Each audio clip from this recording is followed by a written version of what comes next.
গতকাল আমাকে একটা পার্টি মেকআপের বুকিং নিয়ে করতে হলো 3টে পার্টি মেকআপ। চলো তাহলে এই মিষ্টি দিদিভাইটাকে সাজাতে সাজাতে তোমাদের সাথে সব গল্পটা শেয়ার করি। আমার এক পাশের বাড়ির দিদি আমাকে বুকিং করেছিল গতকাল পার্টি মেকআপ করার জন্য, আর তার সাথে ছিল তারই পাশের বাড়ির আর একটা বৌমণি। কিন্তু হঠাৎ কোনো কারণবশত বৌমণি সেই বুকিংটা ক্যান্সেল করে দেয়। সেই সময়টায় আমি ফ্রি হয়ে যাওয়ায় এই মিষ্টি দিদিভাইটার বুকিংটা নিয়ে নিই। তাও আবার কখন জানো, 4:30টার সময় বুকিং করে 5:30টার মধ্যে আমার বাড়ি চলে এসেছিল।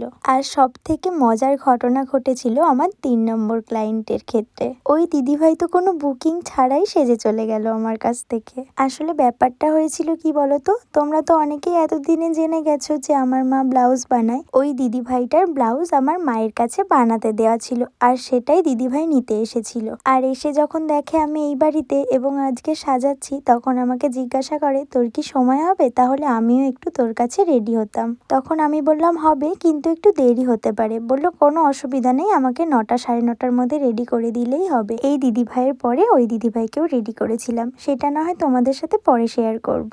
এখন দেখে বলো তো আমার এই শান্ত শিষ্ট লক্ষ্মীমন্ত মিষ্টি দিদিভাইটাকে কেমন লাগছে। দিদিভাই যে কত চুপচাপ এবং কতটা লাজুক সেটা দিদিভাই রিভিউ দেওয়া দেখলেই তোমরা বুঝতে পারবে। ভাল লেগেছে? হ্যাঁ, ভালো লেগেছে। যেমন চেয়েছিল হয়েছে?